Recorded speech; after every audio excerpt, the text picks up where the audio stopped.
నాశకత్వం ఎలా సాగుతుంది, ఆడపిల్లలు బయటకు వెళ్తే ఏ విధంగా తీసుకెళ్లిపోయి రేపులు చేస్తూ ఉంటారు, చెట్లకు వేలాడదీస్తూ ఉంటారు, లేదంటే ఒక ఇల్లు ఆక్రమించుకోవాలంటే ఏ విధంగా చేస్తారు, అంత రౌడీలు రాజ్యం వెళ్తాం.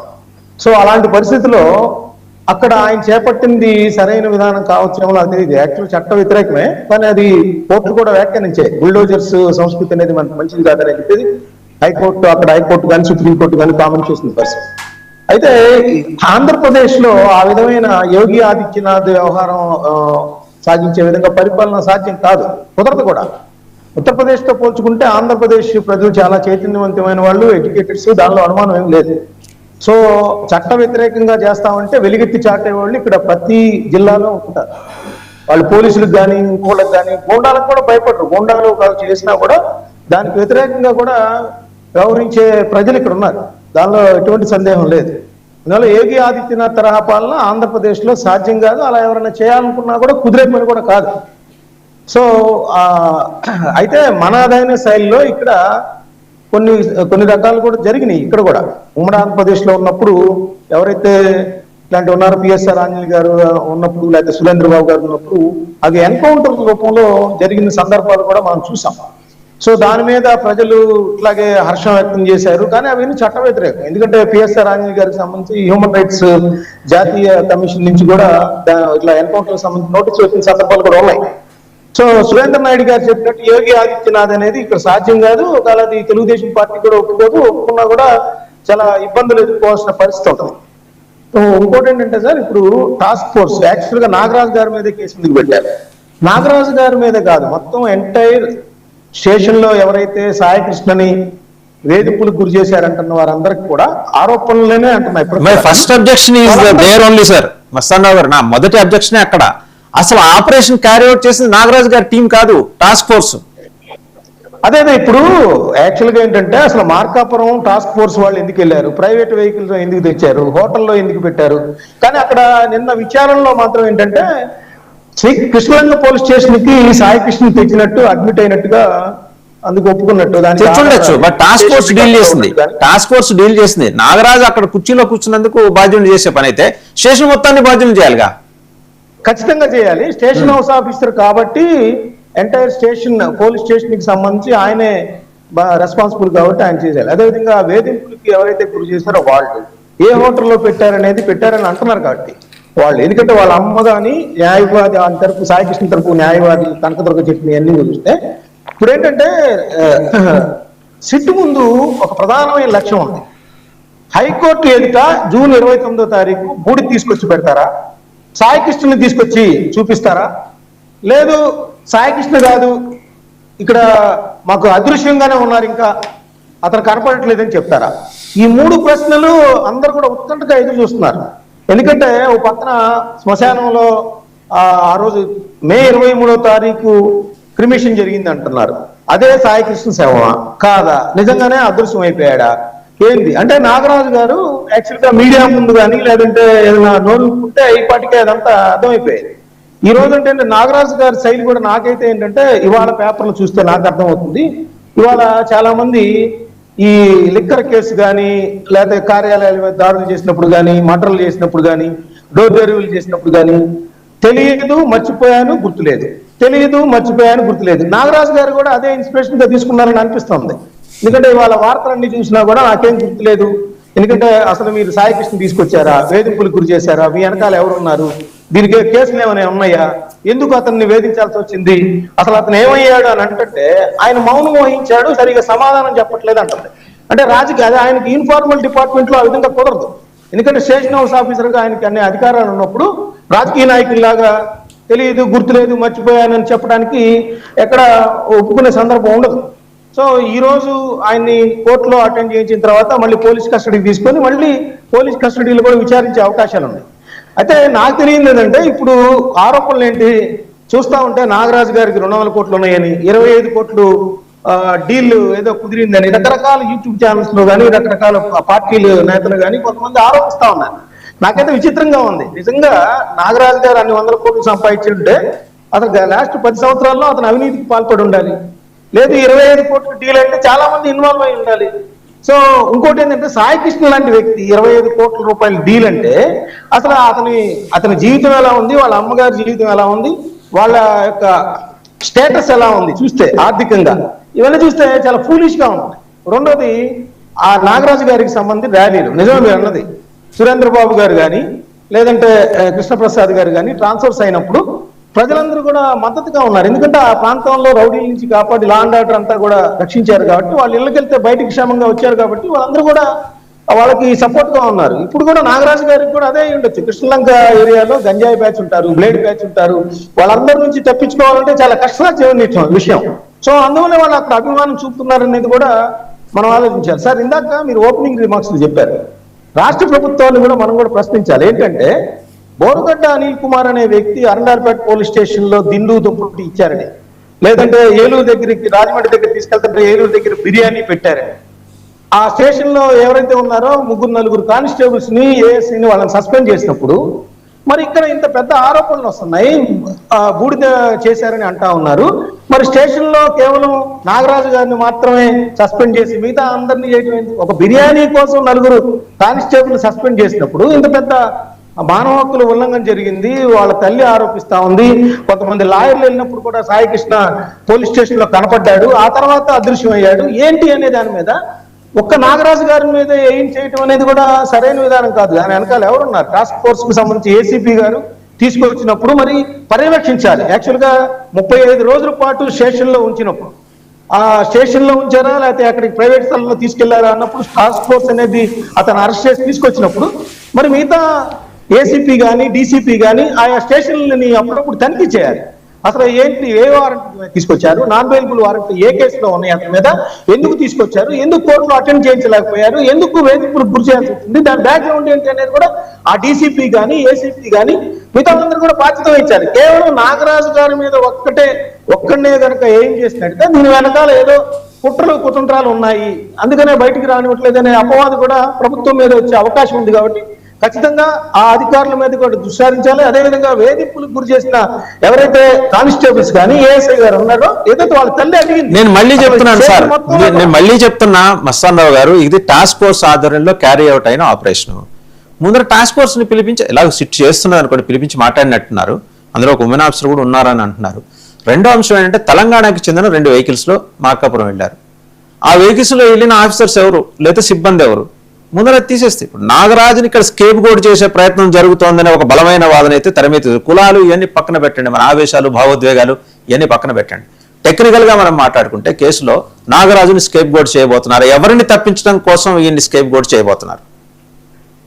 అదే ఇప్పుడు తేలాల్సి అసలు ప్రైవేటు వాహనాలు ఎందుకు ఉపయోగించాల్సి వచ్చింది? ఒక సాధారణ రౌడీ షీటర్ ని తరలించడానికి ప్రైవేట్ వాహనాలను ఎందుకు ఉపయోగించాల్సి వచ్చింది? అదేవిధంగా హోటల్స్ కి తీసుకెళ్లి అక్కడ కూడా వాళ్ళ ఆరోపణల ప్రకారం చూస్తే హోటల్స్ కి తీసుకెళ్లి ఎందుకు చేయాల్సి వచ్చింది? అదేవిధంగా ఆర్ఎంపీ డాక్టర్ తీసుకొచ్చి చికిత్స చేయించారన్నారు, ఇదే ఎందుకు చేయాలి? ఎక్కడైనా ఒక స్టేషన్ లో అట్లాంటి జరిగితే అతను శ్రోత పడిపోవడం జరిగితే అఫీషియల్ గా స్టేషన్ రికార్డ్స్ పోలీస్ డైరీలో రాసి అక్కడ హాస్పిటల్కి తీసుకెళ్ళాలి. ఎమ్మెల్సీ కేసు కూడా అవసరమైతే స్టేషన్ లో ఇతను పడిపోయాడు అనేది కూడా అక్కడ నమోదు చేయాల్సి వస్తుంది. ఎక్కడ కూడా పోలీస్ స్టేషన్ నుంచి హాస్పిటల్కి తీసుకెళ్ళినట్టు కానీ లేదంటే హోటల్కి తీసుకెళ్ళినట్టు కానీ ఎక్కడ అఫీషియల్ గా లేదు. ఈ అఫీషియల్ గా లేనిది ఎందుకోసం ఎవరి కోసం అనే అంశాలు కూడా తేలాల్సిన అవసరం ఉంది. జూన్ 29వ తారీఖు నేను చెప్పిన బూడిదిస్తారా, మనిషిని పెడతారా, లేకపోతే అదృశ్యం సమాధానం చెప్పాల్సిన అవసరం ఉంది. రైట్, మొయినుద్దీన్ గారు, మీ పార్టీ నాయకుడు శవాలు లేస్తే గానీ వెళ్ళడు పరామర్శకి, ఒకటి అభియోగం. రెండోది తాపకి కులాలని ప్రస్తావన తీసుకొస్తారు. అవసరమే ఉందండి, క్రిమినల్గా చూడండి, ఆయనకి కులం అనే సెంట్ ఎందుకు క్రిమినల్ కొట్టి చూడాల్సిన సిట్యుయేషన్? ఈ పరామర్శలు ఏంటంటే క్రిమినల్స్ని పరామర్శిస్తారా అని వాళ్ళు అడుగుతున్నారు. సార్ వాసుదేవ్ గారు, మీకు 19 ప్రేక్షకులకు డిబేట్ ఉన్న పెద్దలందరూ నమస్కారాలు.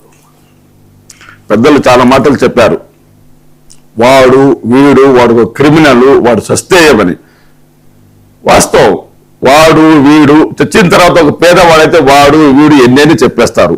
వాడు క్రిమినల్ అయినప్పుడు చంద్రబాబు నాయుడు గారు ఎందుకు పిలిచి వాళ్ళ అమ్మానని మాట్లాడారు? Criminal, yes, I agree with you. అతను వచ్చి క్రిమినల్ చంపేశారు, రౌడీ షీటరు. ఒక సీఎం వాళ్ళ తల్లిదండ్రులు తల్లిని మామని పిలిపించుకొని ఎందుకు మాట్లాడారు? ఏం సర్దుబాటు చేశారు? అమ్మ మీ కొడుకు బతికే ఉన్నారు, 29 తేదీ నాడు తీసుకొచ్చి కోర్టు హాజరుపరుస్తాము, మీరు రేట్ చేయండి, లేకుంటే మీ ₹1,00,00,000 ఇస్తాము, మీరు నోరు మూసుకుని వెళ్ళిపోతారా లేదా? లేకుంటే మిమ్మల్ని కూడా నిన్ను కూడా బొక్కలు వేయమంటావా? లేకుంటే వాళ్ళ మామ నవరంగుని కూడా ఇంకోసారి ఎన్కౌంటర్ చేయమంటారా? ఏదో ఒకటి జరిగింది అక్కడ. మీరు అంటున్నారు వైఎస్ఆర్సీపీ ఎందుకు వచ్చింది? వైఎస్ఆర్సీపీ పార్టీ జగన్మోహన్ రెడ్డి గారు ఇన్వాల్వ్ అయినందువల్ల ఈ కేసు బయటకు వచ్చింది. అంతవరకు ఎవరు పట్టించుకోలేదు. హిబియస్ కార్పస్ వాళ్ళు కోర్టులు వేశారు, అయినా కూడా పోలీసులు దాన్ని పట్టించుకోలేదు. తర్వాత ఏం జరిగింది? జగన్మోహన్ రెడ్డి గారు వెంటనే ఆ తల్లికి ఓదార్చిన తర్వాత స్ట్రాంగ్ పోలీసులకు ప్రభుత్వానికి స్ట్రాంగ్ వార్నింగ్ ఇచ్చిన తర్వాతనే ఈ కేసు బయటకు వచ్చింది. అంతవరకు ఎవరు మాట్లాడలేదు. అయితే ఈ కేసులో సిఐ నాగరాజు ఒక్కరే లేరు. ఈ కేసులో రాజకీయ నాయకుల ప్రమేయం ఉన్నది. ఈ కేసులో కింద నుంచి పై వరకు అధికారుల పోలీసు అధికారుల ప్రమేయం ఉన్నది. ఈ కేసులో కోట్లాది రూపాయల ఆర్థిక లావాదేవీలు ఉన్నాయి అనేది సత్యం. దీనికైనా బాధ్యతగా చెప్తున్నాను, నేను ఒక బాధ్యత గల పౌరుడిగా చెప్తున్నాను. తప్పు ఎవరు చేసినా తప్పే. ఈరోజు అంటున్నారు వేణుగోపాల్ గారు వాళ్ళు చంపేస్తే ఏమైంది అదే ఇది అని. అయ్యా, మీ కుమారుడు చంపేస్తే మీరు ఒప్పుకుంటారా? నేను నిరూపణ జరిగిందా? మీరెవరు ఇతరులు నేరస్తులు చెప్పేదానికి? అయితే నాగరాజు చాలా మంచోడు, అతనికి జన ప్రవాహం వచ్చేస్తుంది, జనాలందరూ మద్దతుకు వస్తున్నారు. జనాలందరూ మద్దతు వచ్చేది అక్కడ టీడీపీ జనసేన నాయకులు కార్యకర్తలే, వేరే జనాలు లేదని నేను బాధ్యతగా చెప్తున్నాను. నేను దేనికైనా సిద్ధమే దీనిపైన, ఈ విషయం పైన. ఎందుకంటే తూర్పు నియోజకవర్గం ఇన్ఛార్జి వాసు గారు వాళ్ళ ఇంటికి వెళ్ళి అమ్మ 50 లక్షలు ఇస్తాము, నోరు మూసుకుని ఉండండి అన్నారు. ఆ తల్లి ఒప్పుకోలేదు. తర్వాత సామినేని ఉదయభాను గారు వెళ్ళి ఒక టీంని తీసుకువెళ్లారు. ఆమెతో పరామర్శించి అమ్మ మేము పవన్ కళ్యాణ్ గారు పంపిస్తే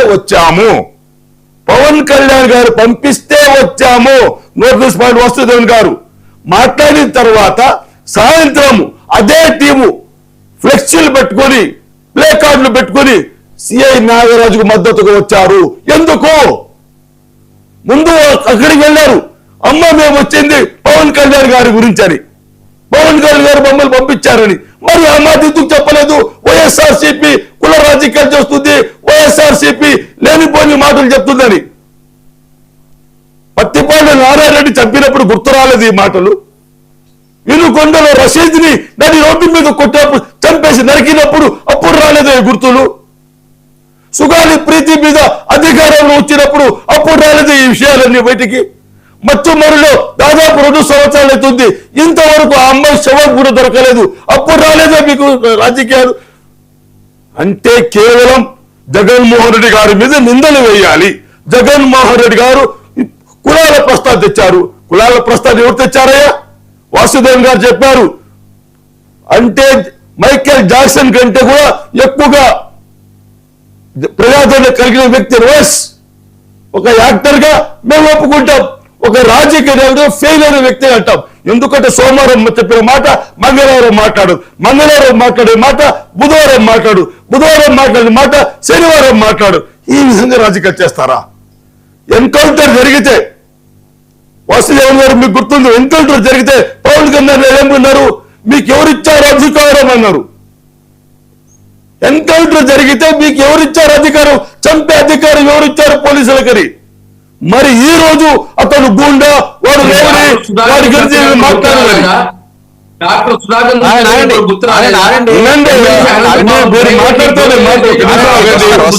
వాళ్ళు గూండా వాళ్ళు రౌడీ అన్నారు. మాట్లాడండి. కులాల గురించి మాట్లాడలేదు. అతను కులం గురించి తెచ్చింది ప్రస్తావన పవన్ కళ్యాణ్ గారే. మా కులం వాళ్ళు నేను ఓటేస్తే నేను ముఖ్యమంత్రిని కాదా? నా కులం నాకు ఓటేయబట్టే కదా నేను 2 చోట్ల ఓడిపోయింది. నా కులంలో సిగ్గు లేదు, శరము లేదు అంటే ఊగిపోయి మాట్లాడింది ఆయన కదా. మీ ఓటు నాకు అవసరం లేదంటారు.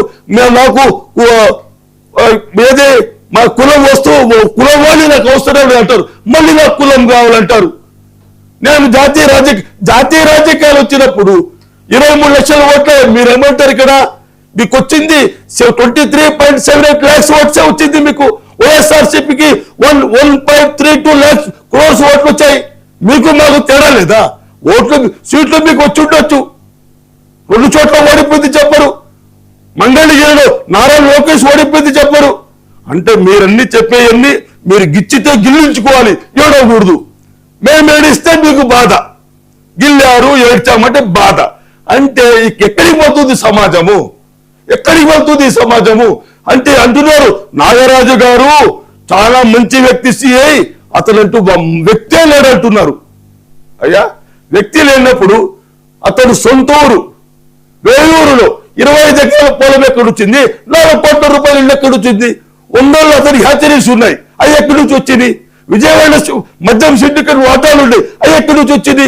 వాళ్ళ బావమర్ది రాము అనే వ్యక్తి సామాన్యుడు, కనీసము తినేదానికి కష్టంగా బతుకుతున్నాడు. అతని దగ్గర ఈ రోజు దాదాపు 20-30 కోట్ల రూపాయల ఆస్తులు ఉన్నాయి, ఎక్కడి నుంచి వచ్చాయి? అతనికి భూమారం దగ్గర రోయల్ ఫీడ్స్ ఉన్నాయి, మన ఏది సార్ మణిపాల్ చెరువు గ్రామం దగ్గర అతనికి రోయల్ ఫీడ్ ఫ్యాక్టరీ ఉన్నది, ఎక్కడి నుంచి వచ్చాయి? ఆధారాలు ఉన్నాయి సార్, నా దగ్గర ఐ విల్ ప్రొసీడ్, నా దగ్గర అన్ని ఆధారాలు ఉన్నాయి. కాబట్టి అడిగితే చూపిస్తాం, అన్ని ఆధారాలు తెచ్చేస్తాం. అథెంటిక్ గా చెప్తున్నాను నేను ఈ రోజు. ఎందుకంటే ఈ కేసులో, ఈ మర్డర్లో, ఈ హత్యలో దీంట్లో జనసేన టీడీపీ వాళ్ళ హస్తం ఉన్నది, పోలీసు వాళ్ళ హస్తం ఉన్నది. నేను బాధ్యత చెప్తున్నాను. కాబట్టి వీళ్ళు ప్లే కార్డు తీసుకొని అతనికి మద్దతుగా వస్తున్నారు. ఎందుకంటే ఇలా బండారా బయటపడకూడదు, ఈ కేసులు మాఫీ చేసేయాలి, ఈ కేసులు చెత్తబుట్టలు వేసేయాలి అనే ఒక దురుద్దేశంతోనే. లేకపోతే అతను ఏ విధంగా 50 లక్షలు ఇస్తామని తూర్పుని వాసి వెళ్తారండి? మీ అబ్బాయిని అదే మాట అంటారా? ఒక టాస్క్ ఫోర్స్ పోలీసులు మార్కాపురం తీసుకొచ్చారు సార్. తీసుకొచ్చినప్పుడు ఎవరు సంరక్షణ వెళ్తారు? అక్కడ ఎవరి ఆటోలతో వెళ్తారు?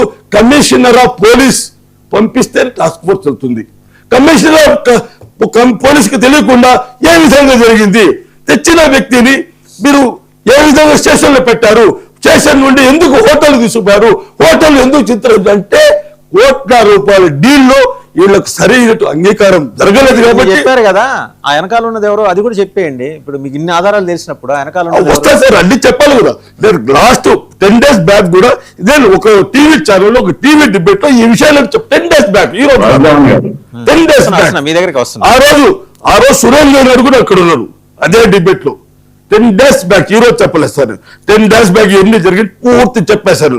ఇది సోర్స్ లైక్ దిస్ అని చెప్పేసి. అంటే ఈ రోజు మాట్లాడేదండి. మీకు ఒకటి అర్థమవుతోందండి, ఒక ప్రజాదరణ గల పోలీసు అధికారికి వస్తున్న మద్దతును చూసి మీరు ఓరలేకపోతున్నారు. ప్రజాదరణ కాదు సార్, ఇది ప్రజాదరణ కాదు. ఎవరైతే సామ్నేని ఉదయ్ భాను గారితో పోటీగా వెళ్ళారో ఒక గ్రూపు, ఆ గ్రూప్ లోని వాళ్ళే ఈ ప్లే కార్డు ప్రదర్శిస్తున్నారు. నాకేమి శత్రువు కాదు సార్, నాగరాజు నాకు శత్రువు కాదు. నా ఆస్తులు అతను తీసుకోలేదు, నన్ను హింసించలేదు. జరిగిన న్యాయం చెప్పాలి. కసబ్ని కూడా మనం ఎంతో ఆదరించాం, చట్టాన్ని గౌరవించాం. 26 కోట్లు ఖర్చు పెట్టాం తెలుసా? అవును సార్, 4 ఏళ్ల పాటు తిండి పెట్టి అన్ని చేసి సెల్ నుంచి ఒక సెల్కి చట్ట ప్రకారం సొరంగం తవ్వారు. చట్ట ప్రకారంగా న్యాయం చేకూర్చి ఉరి శిక్ష విధించారు. అటువంటి దేశంలో ఈరోజు పవన్ కళ్యాణ్ గారు కొట్టడము న్యాయం అంటారు, ఒకరోజు అన్యాయం అంటారు. ఏది నిజాలు? సరే, న్యాయం నిజమా, అన్యాయం నిజమా? ఒకసారి మన కాబట్టి దయచేసి రాష్ట్ర ప్రజలు గుర్తుంచుకోవాలి, యువకులు గుర్తుంచుకోవాలి. జగన్మోహన్ రెడ్డి గారు లాంటి వ్యక్తి ఈ రాష్ట్రానికి అవసరం. రైట్. సురేంద్ర నాయుడు గారు నిన్న ముఖ్యమంత్రి చంద్రబాబు గారు కేబినెట్ లో కీలకమైన వ్యాఖ్యలు చేశారు. ఆంధ్రజ్యోతిలో వచ్చిన ఐటమ్ ఇది. క్రిమినల్స్ ను వెనకేసుకొస్తూ గొడ్డల పార్టీ రాజకీయం చేస్తోంది, అంటే వైసీపీ అనమాట. ఆ పార్టీ నేతలు ఊరూరా తిరుగుతూ కుల మీటింగ్లు పెడుతున్నారు. వారి లక్ష్యం కులాల మధ్య చిచ్చు పెట్టడమే. బాధ్యతాయుతమైన రాజకీయ పార్టీగా ఉంటూ ఇలాంటి సంస్కృతిని ప్రోత్సహించడం వైసీపీగా చెల్లుతుందంటూ చాలా తీవ్ర స్థాయిలో ధ్వజమెత్తారు. రెండో మాట కూడా ఆయన అన్నారు, పవన్ కళ్యాణ్ మీద ఇలా కులం పేరుతో దాడి చేస్తుంటే మంత్రివర్గ సహచరులందరూ ఏం చేస్తున్నారు, మీరు ఖచ్చితంగా దాన్ని తిప్పికొట్టాలి కదా అని. అంటే సీఎం చెప్పేదాకా మంత్రులకు తెలియదా అండి దీన్ని కౌంటర్ చేయాలని? ఎంతసేపు ఆయన ఒక్కడే ఆయన ఒంటి మీద పడిన బురదని తుడుచుకుంటూ పోవాలా? క్యాబినెట్ సహచరులకి బాధ్యత లేదా? సీఎం అడిగారు, హియస్ రైట్లీ పాయింటెడ్ అవుట్. ఇది నేను చెబుతున్నది కాదు, మీకు మీ అనుకూల మీడియా అనే పేరున్న పత్రికలో వచ్చిన వార్త ఇది. సార్ వాసుదేవన్ గారు, ఇప్పుడు అనుకూల మీడియా అయినా వ్యతిరేక మీడియా అయినా అది కొంచెం పక్కన పెడితే వాస్తవం చంద్రబాబు గారు ఏదైతే నిన్న చెప్పారో అది వాస్తవం. ఈరోజు కులాలు, మతాలు, వర్గాలు, అదే నేను ఫస్ట్ బయటలో చెప్పా. ఆ విధంగా మొన్న పవన్ కళ్యాణ్ గారు చెప్పారు. అంటే ఒక రాష్ట్రం ఏమో కులాలు మతాలు మీద పడి కొట్టుకుంటా ఉంది, ఇంకొక రాష్ట్రం ఏందో ప్రాంతీయ తత్వంలో కొట్టు మిట్టాడుతా ఉంది. ఈ కులాలని మతాలని ఎప్పుడైతే పక్కన పెడతామో అప్పుడే రాష్ట్రాలు బాగుపడతాయి, దాన్ని దాటి ముందుకు ఆలోచించాలా అని చెప్పి. అంటే ఏదైతే ఈ రాష్ట్రంలో గత 2 సంవత్సరాల నుండి చూస్తున్నాం, చిన్న ఇన్సిడెంట్ జరిగినా కూడా కులాన్ని మతాన్ని అడ్డం పెడతారు. నిన్న వైసీపీలో ఉన్నటువంటి కాపు సామాజిక వర్గం వాళ్ళందరినీ కూడా మీటింగ్ పెట్టించి, నాగరాజు గారు కాపే, అక్కడ చనిపోయిన మిస్ అయిన సాయి కృష్ణ కాపే, ఏదో జరిగిపోయినట్టు కాపులందరినీ వాళ్ళకు గత 5 సంవత్సరాల్లో కాపులకు ఏదో ఆయన చేసేసినట్టు ఎలివేషన్ ఇచ్చి కాపులందరినీ కూడా మీటింగ్ పెట్టి చేస్తాం. ఇప్పుడు నేను అడుగుతా ఉన్నా జగన్మోహన్ రెడ్డి, మరి గత 5 సంవత్సరాల్లో మీరు ముఖ్యమంత్రి కాపులకు ఇచ్చేసి ఉండొచ్చు కదా? లేదు రేపు ఒకవేళ మీరు అధికారంలోకి వస్తే, అధికారంలోకి వచ్చేది లేదు సచ్చేది లేదు, అది వేరే విషయం లేండి. అధికారంలోకి వస్తే ఈ కాపు నాయకుల్లో ఎవరినెవరిని ముఖ్యమంత్రిని చేస్తారు? అమ్మటి రాంబాబును ముఖ్యమంత్రిని చేస్తారా? లేదంటే సత్యబాబును ముఖ్యమంత్రిని చేస్తారా? ఎవరు ముఖ్యమంత్రి చేస్తారు చెప్పండి? లేదా 5 మందిని గత 5 సంవత్సరాల్లో 4-5 మంది డిప్యూటీ ముఖ్యమంత్రులు అన్నారే, ఆ విధంగా 5 మందిని ముఖ్యమంత్రిని చేస్తారు ఒకేసారి? అది చెప్పాలి కదా. అది చెప్పకుండా కులాలను మతాల మీద పడి కొట్టుకునేది ఎందుకు? ఇప్పుడు నేను ఇందాక చెప్పా, ఇప్పుడు సీఎం గారు ఏదైతే మిస్ అయిన క్యాండిడేట్ ఉన్నాడో వాళ్ళ తల్లి తండ్రిని రమ్మని చెప్పి మాట్లాడి 29వ తేదీ కోర్టు ఏదైతే డైరెక్షన్ ఇచ్చిందో ఆధారపరచాలని, 29వ తేదీ తేలుతుంది. ఆధారపరుస్తారా, మిస్ అయ్యి నిజంగా వెళ్ళాడా, ఏమైంది ఏమి అనేసి చట్టం తన పని తాను చేసుకొని పోతుంది. సరే, ఇందాక మా వైసీపీ సోదరుడు గొంతు చించుకున్నాడు. నేను అడుగుతా ఉన్నాను, 5 సంవత్సరాలలో ఈరోజు కాదాంబరి జత్వానీని వాళ్ళ కుటుంబాన్ని పిలిచి పరామర్శించారా చంద్రబాబు జగన్మోహన్ రెడ్డి గారు? అదేవిధంగా అమర్నాథ్ గౌడ్ని వాళ్ళ కుటుంబాన్ని పిలిచి పరామర్శించారా? డ్రైవర్ సుబ్రహ్మణ్యం కుటుంబాన్ని పిలిచి పరామర్శించారా? అబ్దుల్ సలాము కుటుంబ సమేతంగా రైలు పట్టాల మీద పడి ఆత్మహత్య చేసుకున్నాడు. మీ వల్ల, మీ వేధింపుల వల్ల అబ్దుల్ సలాము కుటుంబ సమేతంగా రైలు పట్టాల మీద పడి ఆత్మహత్య చేసుకున్నాడు. వాళ్ళ కుటుంబాన్ని పిలిచి పరామర్శించారా? ఏ రోజైనా పరామర్శించారా? అదేవిధంగా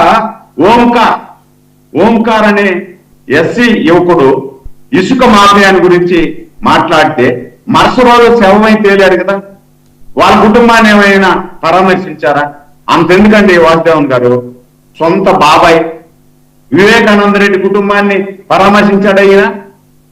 ఎందుకు మాటలు మాట్లాడతారు నేను అడుగుతున్నా. ఇప్పుడు నిజంగా మీరు జత్వానీ కుటుంబాన్ని, అమర్నాథ్ గౌడ్ 10వ తరగతి చదివే పిల్లోడు మీ ఇంటి పక్కన పెట్రోల్ పోసి తగలబెట్టేస్తే ఆ కుటుంబాన్ని పరామర్శించకపోగా మీరు పరదాలు కట్టుకొని యాత్రలు చేశారు. మీరు ఆ మాట పరామర్శించండి, మీ ఫోటో నెత్తిని పెట్టుకొని. నేను ఆన్ ద రికార్డు చెప్తున్నా వాసుదేవన్ గారు, మీరు ఆ కుటుంబాన్ని ఈరోజు ఏదైతే ఈ కుటుంబాన్ని పరామర్శించి రాజకీయం చేయాలనుకుంటున్నారు కదా, గత 5 సంవత్సరాలలో మీరు చేసినటువంటి హత్యాకాండలు, మీరు ఆ రోజు పోలీస్ యంత్రాంగం లా అండ్ ఆర్డర్ పూర్తిగా గాలికి వదిలేసి డాక్టర్ సుధాకర్ మాస్క్ అడిగిన దానికి చిత్రహింసలు చేసి నడి రోడ్డు మీద పిచ్చోడిని చేసి చంపేశారే, డాక్టర్ అచ్చెన్న చంపేశారే. వీళ్ళ కుటుంబాలందరినీ పరామర్శించండి. మేము మీ ఫోటో నెత్తిని పెట్టుకొని ఊరేట, నెత్తిని పెట్టుకొని ఊరేట. ఇంత గొప్ప మానవతావాది ఇంకెక్కడ ఉండరు అని చెప్పి జగన్మోహన్ రెడ్డి గారి ఫోటో నెత్తిని పెట్టుకొని నేను ఊరేగతా, మీరు వాళ్ళని పిలిచి పరామర్శించండి. ఇప్పటికైనా మించిపోయింది లేదు వాసుదేవన్ గారు. గత 5 సంవత్సరాలు మీకు టైం లేదు, ఇంట్లో నుండి బయట రాలేకపోయారు, పబ్జీ గేమ్ ఆడుకుంటా. ఈరోజు టైం ఉంది కదా, దండిగా ఎలహంక ప్యాలెస్ కుదరవని అట్టు కూడా ఈ రాష్ట్రానికి వద్దు. యలహంక ప్యాలెస్ పిలిచి జత్వాని కుటుంబాన్ని పరామర్శించండి, అబ్దుల్ సలాం కుటుంబాన్ని పరామర్శించండి, అమర్నాథ్ గౌడ్ కుటుంబాన్ని పరామర్శించండి, డాక్టర్ అచ్చెన్న, డాక్టర్ సుధాకర్ అదే విధంగా అబ్దుల్ ఓంకార్ కుటుంబాన్ని మీరు పిలిచి ఓదార్చండి, పరామర్శించండి. గత 5 సంవత్సరాలు నాకు టైం లేక పరామర్శించలేకపోయినాను, ఇప్పుడు పరామర్శిస్తున్నా, మీ కుటుంబానికి న్యాయం చేస్తానని చెప్పండి. నేను మీ ఫోటో ఎత్తి నెత్తిన పెట్టుకొని ఫోటో రైట్, సమయం కూడా అయిపోతుందండి. ఒకసారి మీరు అడిగిన పరామర్శలకి ఎన్ని సమాధానాలు ఇస్తారు? సురేంద్ర నాయుడు గారు ఒక 600 పేర్లు ఇస్తాను నేను, 1 కాదు 2, 600 హత్యలు, మాల భంగాలు, 600 పేర్లు ఇస్తాను నేను. ఈ కుటుంబ ప్రభుత్వం జరిగినాయి, రానుంటే ఎన్నో ఉంటాయి. నెల్లూరు జిల్లాలోనే 150 కేసులు ఉన్నాయి. వీళ్ళు కసప్పును కూడా వెనకేసుకొని వస్తారు. చెప్పిన వాగ్దానం చేయలేదు, చెప్పిన మాట సురేంద్ర నాయుడు గారు అండ్ మన తిరుత్తణి వేణుగోపాల్ గారు, thank you very much. Anyhow SIT దర్యాప్తు కొనసాగుతోంది కాబట్టి మనం we have to wait and see. ఎందుకంటే ఇప్పుడు ఎఫ్ఐఆర్ లో ఆయన ఒక్క పేరే పెట్టుండొచ్చు కాక, తర్వాత దర్యాప్తు ముందుకు వెళ్లే కొద్దీ ఎక్కడెక్కడ అనుమానాలు ఎవరి మీద ఉన్నాయనేది చేర్చుకుంటూ వస్తారు, అడిషనల్గా చేర్చుకుంటూ వస్తారు. సిట్ పారదర్శకంగా దర్యాప్తు చేస్తుందని కూడా భావిద్దాం, చేస్తోందని అనుకుందాం. అండ్ ఆ టాస్క్ వెనకాల ఉన్న ఫోర్స్ ఎవరిని కూడా బయటికి తీసే ప్రయత్నం సిట్ చేస్తే బాగుంటుంది.